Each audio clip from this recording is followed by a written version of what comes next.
അത് തമ്പിച്ചാനാ.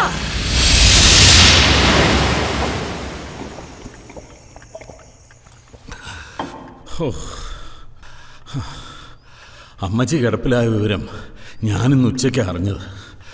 ഉടനെ പുറപ്പെട്ടു. ഇവിടെ എത്തിയപ്പോൾ വൈകി.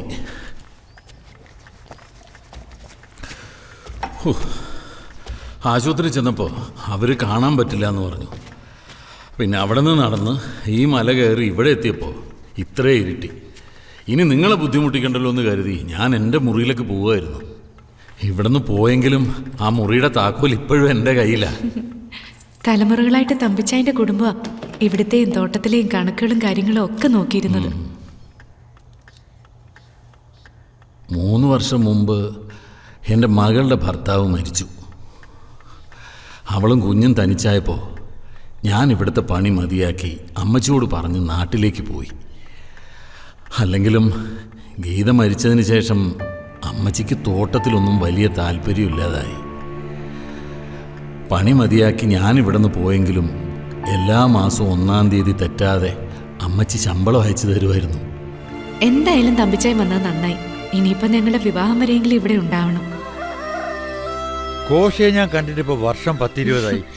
ഇവനെ ഞാൻ കണ്ടിട്ട് തന്നെ വർഷം 5-6ആയി. അച്ഛൻ കുറി കൊടുത്തയച്ചു. 27-നോ 30-നോ കെട്ട് നടത്താമെന്നാ പറഞ്ഞിരിക്കുന്നത്. അതപ്പോ വാസുവിനെ വിളിച്ചു പറഞ്ഞ് വീടിന്റെ കച്ചവടം നടത്താം. ഉപ്പിടേണ്ടത് ഞാനിവളും പിന്നെ അഞ്ജലിയുവാ. മറ്റവകാശികളൊന്നുമില്ല.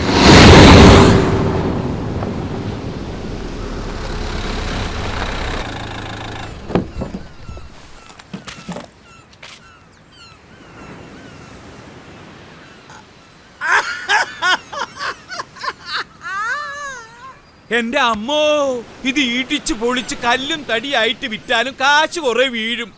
എടി മേരിയെ, നീ ഇങ്ങോട്ട് ഇറങ്ങി വന്നൊന്ന് കാണടി നിന്റെ അമ്മയുടെ അറക്കൽ വീട്. വടി. നിക്ക് ആരാ മനസ്സിലായില്ല?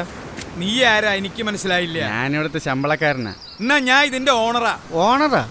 ഇവിടെ വേറെയും കുറെ ഓണർമാരുണ്ടല്ലോ. അവരെയൊക്കെ എവിടെയെങ്കിലും ഒരു കുഴി കുത്തി കുഴിച്ചിട്. നിന്ന് കിന്നാരം പറയാണ്ട് വണ്ടിയിലുള്ള പെട്ടി സാധനങ്ങളൊക്കെ എടുത്താകത്തുണ്ടൊക്കെ. എന്താ കുട്ടിയുടെ പേര്? മത്തായി, സാമുവൽ മത്തായി. ശരി. നിനക്കെന്താ നിന്റെ അമ്മയുടെ പേര്? ശരി. ഇവിടെ എന്റെ കർട്ടനൊക്കെ ഇട്ട് വെച്ചേക്കുന്ന ഇവിടെ നാടകം മുകളിലൊക്കെ തേക്ക നല്ല തേക്ക. ഞാൻ അന്നേ ഉന്നിട്ടത് അതൊക്കെ. പിന്നെ എവിടുന്നാ മനസ്സിലായില്ല മോളെ? അതാണെന്ന് തോന്നുന്നു നിന്റെ വലിയ അപ്പൂപ്പൻ. നീ കണ്ടിട്ടില്ലല്ലോ. വാ നമുക്കൊന്ന് തൊഴുത് പ്രാർത്ഥിക്കാം. നല്ല തണുപ്പുള്ളപ്പെടുത്ത ഫോട്ടോ. അതാണ് ഈ പൊതിച്ചിരിക്കുന്ന ആള്. അതെ, അതാണ് അപ്പൂപ്പനൊന്നും അല്ല, ഫാദർ ഇല്യാസ. താൻ ആരാ? തനിക്ക് ഇവിടെ എന്താ കാര്യം? കൊച്ചുറാണിയെ അറിയോ? ഏത് കൊച്ചുറാണി? കൊച്ചുറാണിയുടെ തന്ത കൊച്ചൗസേപ്പിനെ അറിയോ? ഓ, ചെറിയ പാപ്പന്റെ കാര്യമായി പറയുന്നത്. അതെന്നെ. അതായത് നിങ്ങളുടെ അപ്പൂപ്പന്റെ അനിയൻ. ആ അനിയന്റെ മകളാണ് കൊച്ചുറാണി. പണ്ട് ഇവിടുന്ന് അന്യജാതിക്കാരന്റെ കൂടെ ഒളിച്ചോടിപ്പോയ. അതെന്നെ. അവളെയും കൊണ്ട് ഒളിച്ചോടിയ ബുദ്ധിമാനായ തങ്കപ്പനാശാരിയാണ് ഈ ഞാൻ.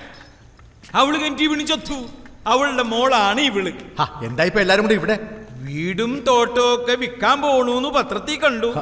ബന്ധം പറഞ്ഞു വരുമ്പോ കൊച്ചുറാണിക്കും അതിലൊരു അവകാശം ഉണ്ടല്ലോ.